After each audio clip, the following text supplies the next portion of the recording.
Subject: Linguistics. Course title: Pragmatics and Discourse Analysis.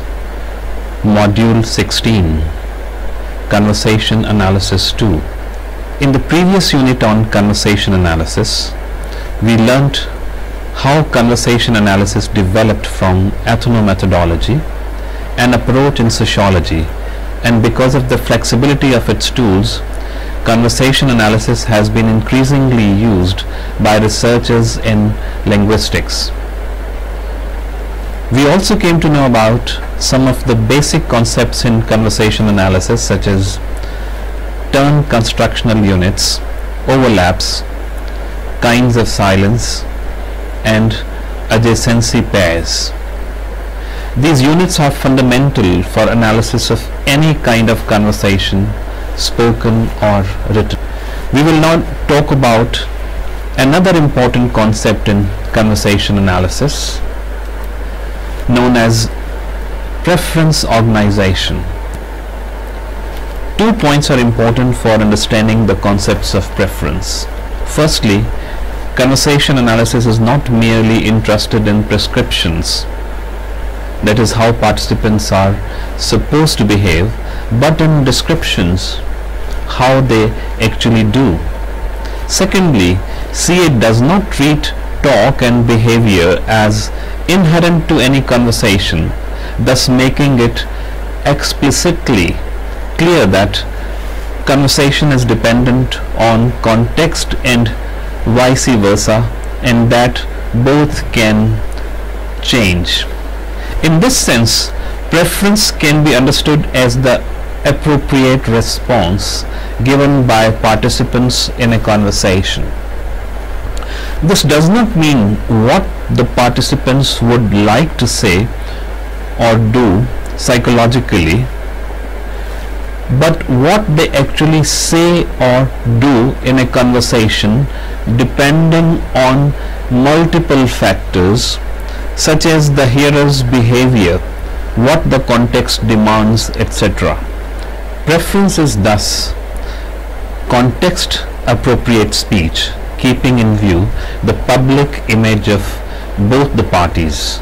In this sense, it is similar to politeness, yet the approaches and methodologies in each case are different. Preference is fundamental for talk to proceed harmoniously and is mostly done in the form of second parts of adjacency pairs. Let us look at 2 examples. Mukund: good morning. Ashutosh: good morning.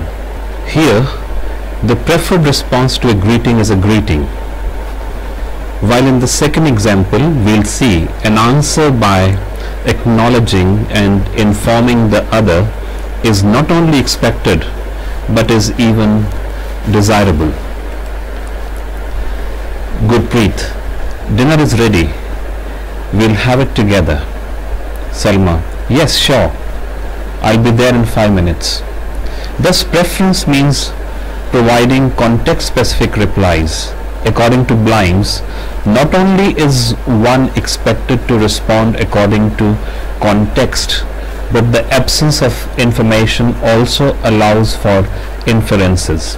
This means that when information is expected and it is not present, then it allows the reader or hearer to gauge something important about the social situation. For example, if a wedding invitation states that only the husband and wife are welcome, without mentioning the children, it can be inferred that this is an invitation for a party for adults. This not only applies to written texts, but also to spoken conversations. Preferred responses can even be assessed by prosodic, grammatical, and non-verbal factors. For example, imagine a conversation between a young man and his senior colleague. The young man does not know that the senior colleague is against a particular religious sect, and unknowingly he talks about it. Young man: I believe this group is doing good work. senior colleague speaks sarcastically. Is it so? I know nothing about it. Hearing what his colleague says and the way he says it allows the young man to infer that the topic is not appropriate and therefore he ought to remain silent or change the topic. The sequential organization of the talk also contributes in helping the young man and the readers to understand what is happening. According to Jack Blimes, for every turn there are three options: a preferred answer, a dispreferred one, and neither of the two. That is the equivalent of a dispreferred. Sample the following dialogue. Sonam: you look lovely in this dress. Nandini: thank you. Suppose if Nandini did not give this preferred response, but instead says, I know, many people have told me so. It would sound very arrogant and insulting to the speaker, because the preferred response to a compliment is acknowledgement. Research also shows that agreements and disagreements are performed in many different ways. While agreements are performed quickly or promptly, disagreements are spoken with delays and hesitations. For instance, your best friend invites you for dinner and you promptly agree to the invitation. In such a case, agreeing is the preferred response.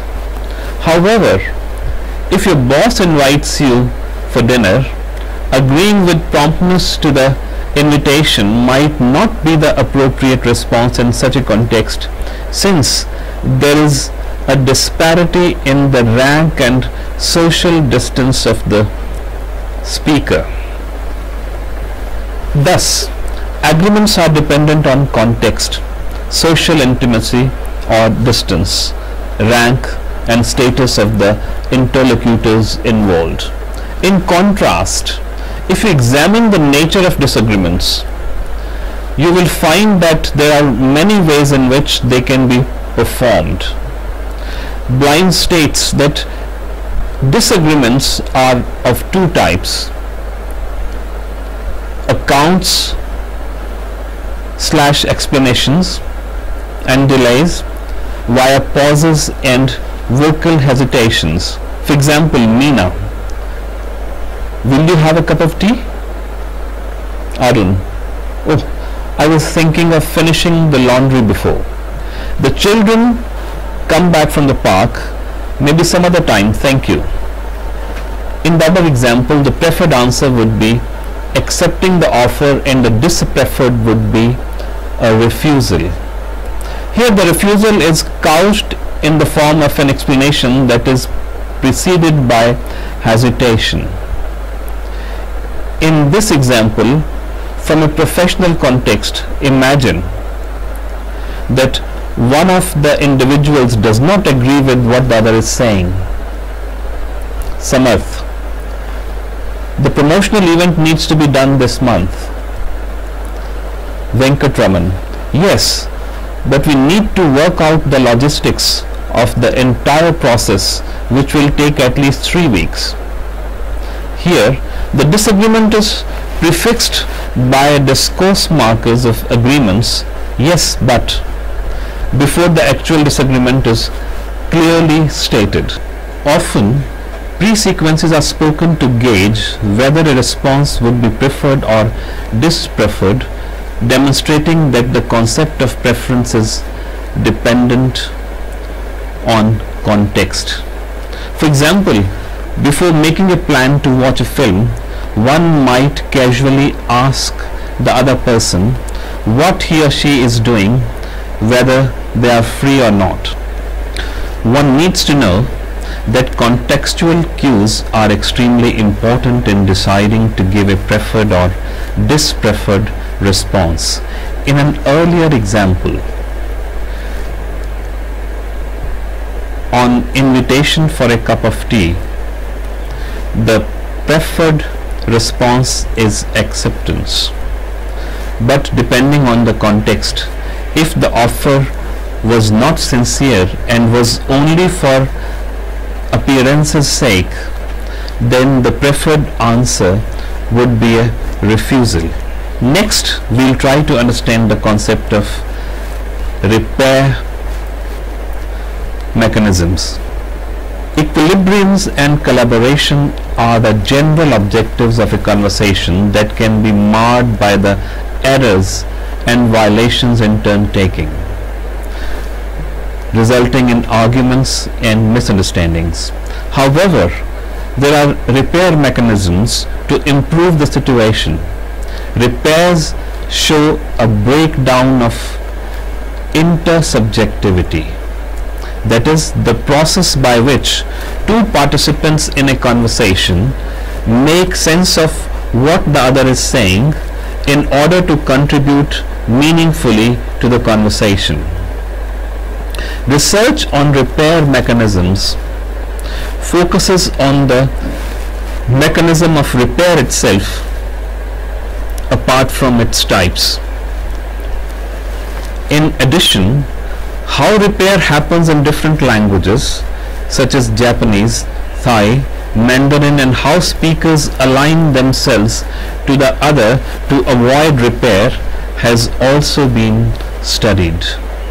Alignment to what the other says is crucial in talk, both verbally and non-verbally. In case of the latter, and individual aligns through gestures, gaze, pointing, while verbal alignment happens through back channel support. In addition, even the stance of the speaker is important, for it conveys a lot about his social and psychological state. Another concept is repetition, which means the number of times a speaker repeats a point while correcting himself or herself. Often, depending on the language and the context, the speaker might use specific particles or words for repairing his or the other person's speech. These can be grammatical or morphological. For instance, in English, one might use contractions, don't, won't, aren't, and the full forms for correction, while in Hindi, they can be the words अच्छा, मतलब, वही तो, जैसे कि, to repair. Even discourse fillers such as and, can be used for repair. Another name for repair is correction. Repair can be self-initiated or other-initiated, that is, self-correction or other correction, the latter being more face-threatening, indicating power asymmetry and social distance between the speakers. Sachs et al. State that there are various ways to repair one's speech, using questions such as who, me? The use of interruption markers such as excuse me, false starts, repeating parts of a term, and premature stopping before one's term is complete. For example, a speaker says the following in an assembly: our social activities spread wide, excuse me, far and wide. In the above example, the speaker engages in a self-repair and corrects himself or herself. If the speaker would have stopped before completing the turn, it would then be an example of premature stopping. Repairs usually take place within a turn, but they might occur at a transition point or in the second or third turn, depending upon the rules of turn allocation. For instance, self-repair can take place within a turn, while other repair spreads across turns when more than one speaker is involved. Shigloff is of the view that many times repair occurs post-beginning and pre-completion. However, the initiation of a repair depends on the kind of repair involved. An example of pre-completion repair, okay then, where the speaker is corrected by the other person before they say goodbye, is as follows. Aditi, so we'll meet tomorrow. Bhavna, day after tomorrow. Aditi, Aditi, oh yes, okay then, bye, see you soon. Bhavna, bye, take care. Both self-repair and other repair are signaled by prosodic and discourse markers. Self-repair can be done by cutoffs, prolonging sounds, or using continuers, while other repair is done by using words such as who, what, where, when, you mean, and repeating some words from the reparative turn. The latter is done as a face-saving mechanism when the repair is done by the other party. According to Sachs, Shigloff and Jefferson, there are 4 patterns for repair. 1. Self-repair / self-initiation. 2. Self-repair / other initiation. 3. Other repair / self-initiation. 4. Other repair / other initiation. Let us look at the examples from these categories. Self-repair / self-initiation. Here the repair is initiated and carried out by the speaker himself or herself. Carol, how could you behave in such a manner? Jane, I don't know how I got so angry. I'm really sorry. This is the least face-threatening form of repair. Self-repair / other initiation. Here the repair is initiated by the hearer but is carried out by the speaker. Seema, has he come? Ashutosh, she has. Seema, oh yes. Other repair / self-initiation. Here the correction is done by the hearer, though it is initiated by the speaker herself. Uprati, he wrote this book. Who was it? Chris, was it? Sarah, it was David Cruz. Other repair / other initiation. Here the repair is both done and initiated by the hearer. The speaker just agrees to her. This can be quite face-threatening depending on the context. Manya, where did you read this book? Ananya, Coffee Day. Manya, you mean at Cafe Coffee Day? Ananya, yeah, that's what I meant. Sachs, Shigloff and Jefferson are of the view that self-initiation of repairs is more common than other initiation because corrections of repair by another is face-threatening.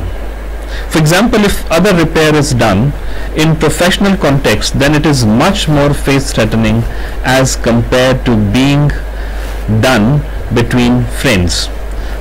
Back channel support in the form of minimal responses, facial expressions, gaze, selection of the interactant by name, all these aid the process of turn taking, especially repair mechanisms. We will now examine the notions of topic and topic management. A crucial aspect of conversation is the topic shared by the partners on the conversational Flaw. Topics are a source of conversation, indicating that a piece of information is tellable, and if this is not so, then talk can be nullified.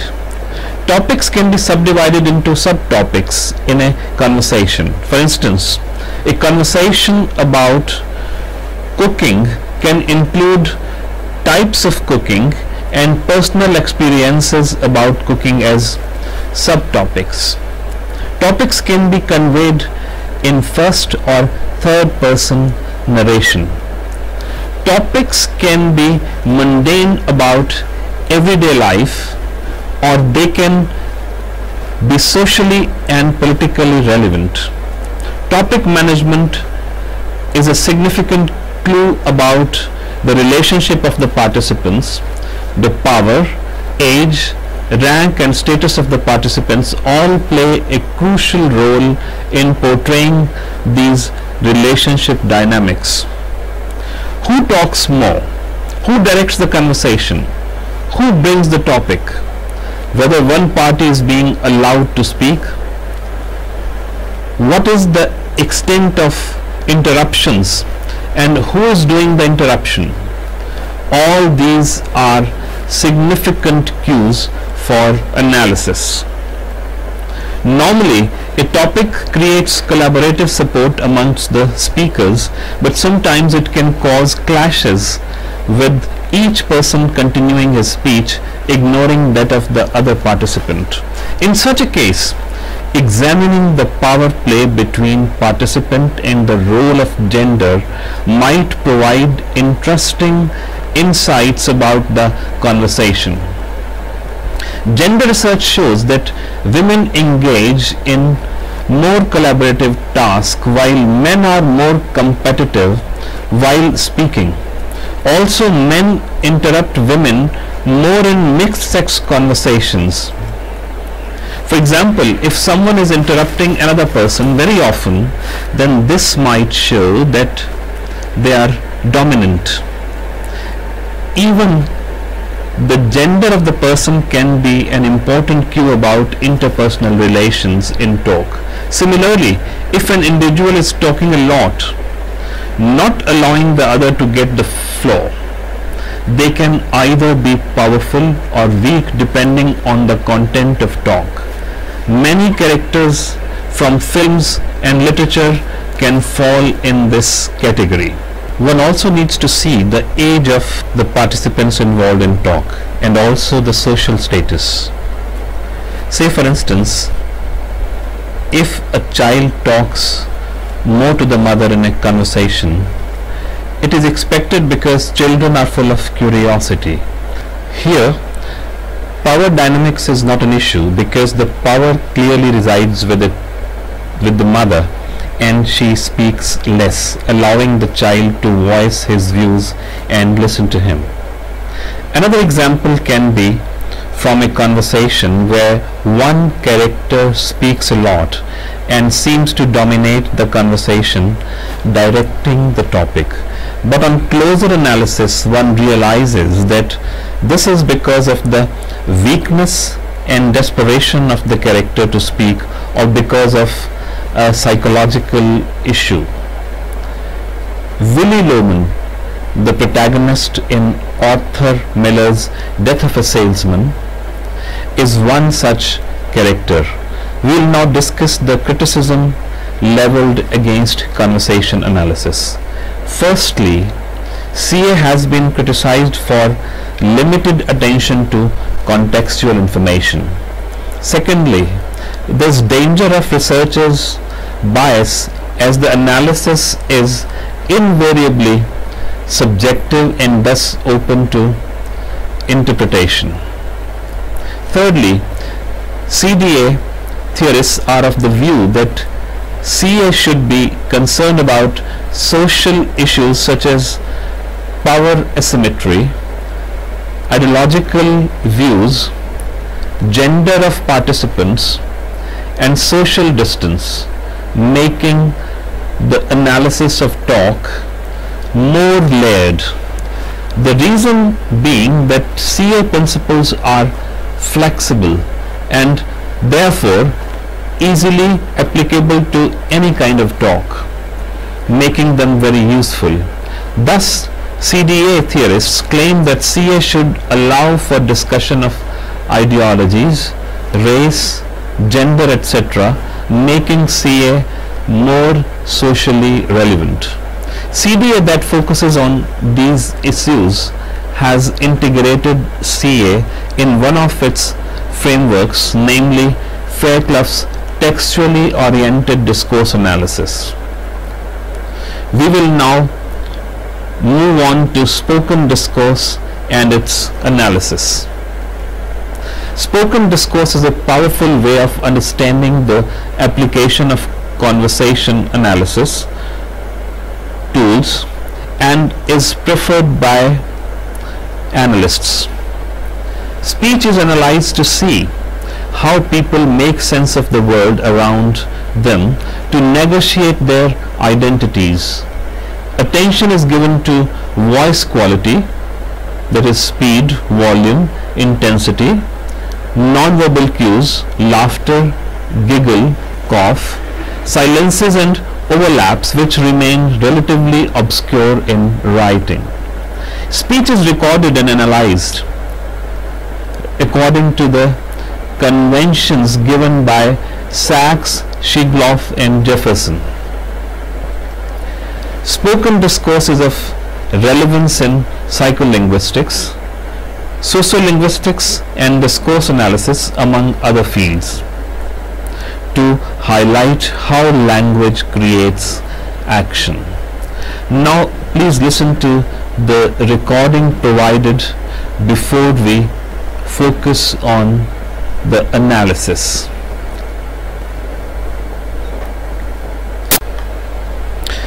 The conversation was transcribed according to CA conventions and the participants have been alphabetically named for reasons of confidentiality.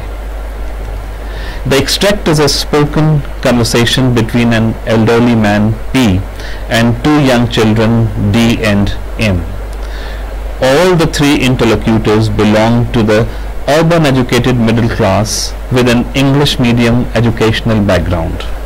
The topic of conversation was visiting the zoo, which becomes clearer as the conversation progresses. That is, the opening turn of the conversation does not state the topic, which can be gauged from subsequent turns.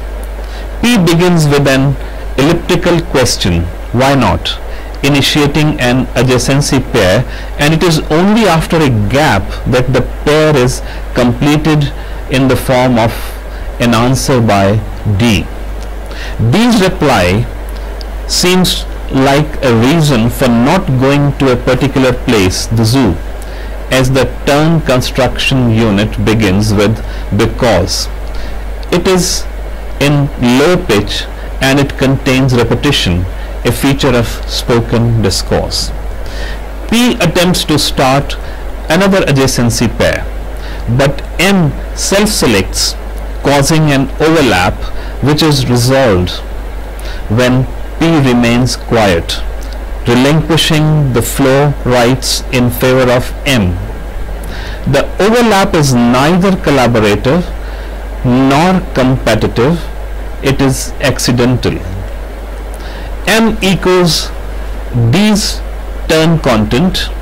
His emphasis on the word see followed by a pause indicates that he is trying to think what to say, but his laughter after the pause and repetition of D's reasons highlights that M not only reinforces D's views of not wanting to visit the zoo, but also finds them amusing. M's assertion is acknowledged by P, and he provides back channel support through the commonly used discourse markers, OK, causing an overlap. Next, in his multi-clause turn 6, P uses many speech acts. he accepts and asserts that M and D do not wish to visit the zoo, and he also asks where they'd like to go. The first part of P's turn is a question. तो अब फिर कहाँ जाना चाहोगे? Which is immediately answered by M. The second part of P's turn is an assertion and a question. Zoo नहीं तो कहाँ? That overlaps with M's answer. In the next turn, we find that M is thinking of what to say. This is confirmed by M's intra-turn pause, his emphasis on the word to before the pause in the use of probably. P then asks them about the aquarium. In answer to P's question on why they'd like to visit an aquarium, turn 10, D in turn 11 engages in self-repair and false starts in talking about the aquarium called Sagar. While P provides back channel support to D's reparative turn, D again pauses, repeats and repairs when he realizes his error in talking about going to the aquarium. That is, he says tomorrow instead of yesterday. That is probably the reason why he speaks in a lower pitch. Hearing D's reply, P speaks but pauses, probably providing a cue to D and M to speak, but since neither self-select, P continues asking them about fishes. D uses wrong grammar in "we didn't see it na," that is corrected by P, though other repair is face threatening.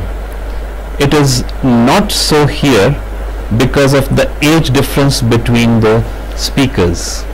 These successive turns show his eagerness to go to the aquarium. Next, P questions them on whether they would like to buy an aquarium. This is prefixed by the use of the Hindi discourse marker Acha.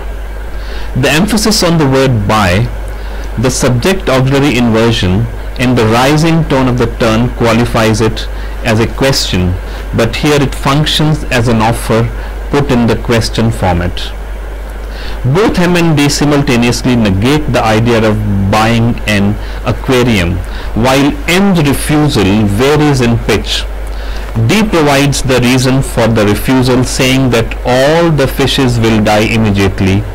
P agrees with D's account about fishes, providing reasons for his agreement that looking after fishes takes a lot of time. P's answer is collaborative. M self-selects in the next turn, continuing the collaboration in the talk, where he compares domesticating fishes to the bringing up a child, pausing to search for the appropriate words. His low tone may be because he is unsure of the appropriacy of the comparison.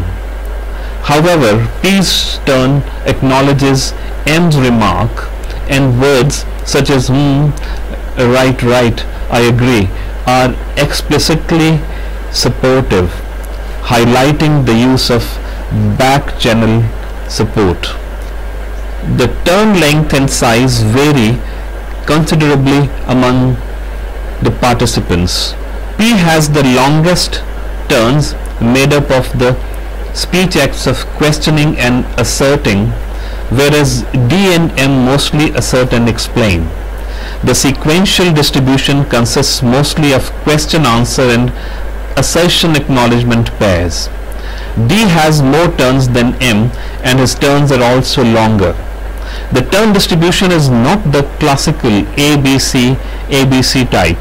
The overlaps are mostly non-competitive and occur as a result of M's and D's eagerness to respond.